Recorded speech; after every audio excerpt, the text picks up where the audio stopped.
کہیں پر بھی ہو رہا ہو، مگر مولا کائنات کوفہ کے بازار میں یہودی خاتون کے پاؤں سے اگر کوئی پازیب یا کوئی زیور چھن جاتا ہے، میرے مولا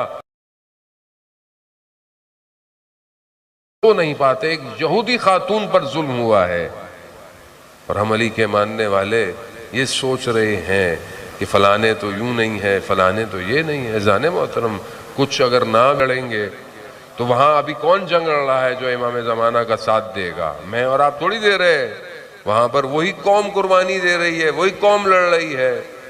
اگر یہ کوچہ بنی ہاشم کا چھوٹا سا گھر کہ جو کہ کچی دیواروں کا گھر تھا، مگر اس نے کائنات کو کیا دیا؟ ایک علی ابن ابی طالب دیا، حسن اور حسین دیے، زینب اور کلثوم دیا۔ یہ کس کا گھر ہے؟ یہ فاطمہ کا گھر ہے۔ یہ فاطمہ ہے کہ جو محور ہے اس پوری گھر کا۔ اس حدیث کسا کا محور خود سیدہ ہے۔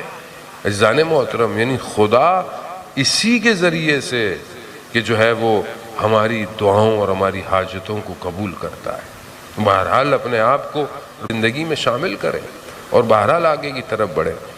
ایک عالم دین بیان کرتے ہیں عزیزان محترم کہ میں جرمنی میں ایک جگہ مجالس پڑھنے گیا تو وہاں ایک شخص میرے پاس آیا اور ظاہراً جو تھا وہ جرمن ہی تھا اور مجھے کہتا ہے کہ مجھے ایک جو ہے وہ گھر میں مجلس کرانی ہے۔ میں نے وہاں جو لوگ تھے ان سے پوچھا تو انہوں نے کہا ہاں یہ نیا کچھ عرصے سے مسلمان ہوا ہے، بہرحال معتبر ہے، شخص ہے۔ بہرحال میں گیا، بڑا سا اس کا گھر تھا۔ جب میں اس کے گھر پہنچا تو اس نے مجھے یہ کہا کہ دیکھو میرے گھر میں مجلس پڑھنی ہے لیکن مصائب بی بی زہرا کے پڑھنے ہیں۔ تو میں نے بولا کہ ایام اضحیٰ ہیں، محرم ہے، بہرحال یہاں پر دوسرے مصائب ہوتے ہیں۔ کہا کہ مولانا آپ کی مرضی ہے، اگر آپ پڑھ سکتے ہیں تو پھر پڑھیے گا ورنہ مجھے نہیں پڑھوانا۔ تو خیر میں نے کہا چلو، پھر میں گیا تو مہرا کہ مجلس ہو اور مصائب بی بی سیدہ کے ہوں۔ تو کہا کہ دیکھیں مولانا میری ایک ہی بیٹی ہے اور میں بہت پیسے والا، مگر میری بیٹی کو کی پسلیوں میں ایک ایسی بیماری آ گئی کہ میں جتنا میرے پاس پیسہ تھا میں نے خرچ کیا، کبھی ادھر لے گیا کبھی اس ملک میں لے گیا، جہاں مجھے بولتے تھے میں نے اس کا علاج کے لیے میں اس کو ہر جگہ لے گیا، لیکن اس کی وہ تکلیف، اس کی وہ بیماری ٹھیک نہیں ہوتی تھی۔ میرے گھر کے اندر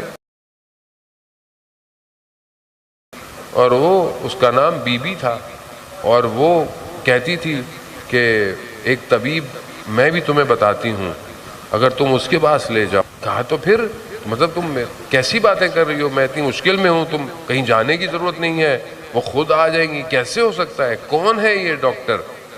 تو کہا کہ کچھ نہیں، جاؤ ایک کمرے میں بیٹھ جاؤ اور جا کر جو ہے ایک تسبیح پڑھتے رہو۔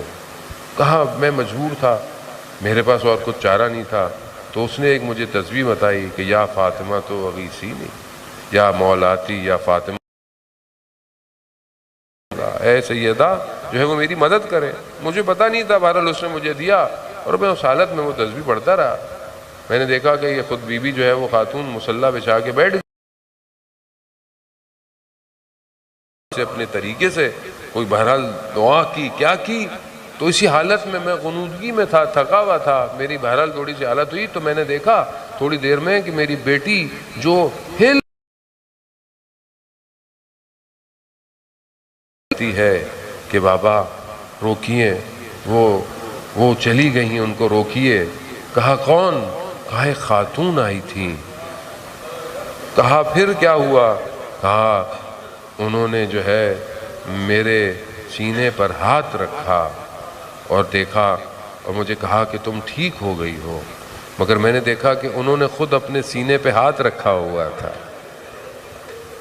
تو میں نے بولا کہ آپ نے اپنے سینے پہ کیوں ہاتھ رکھا ہے؟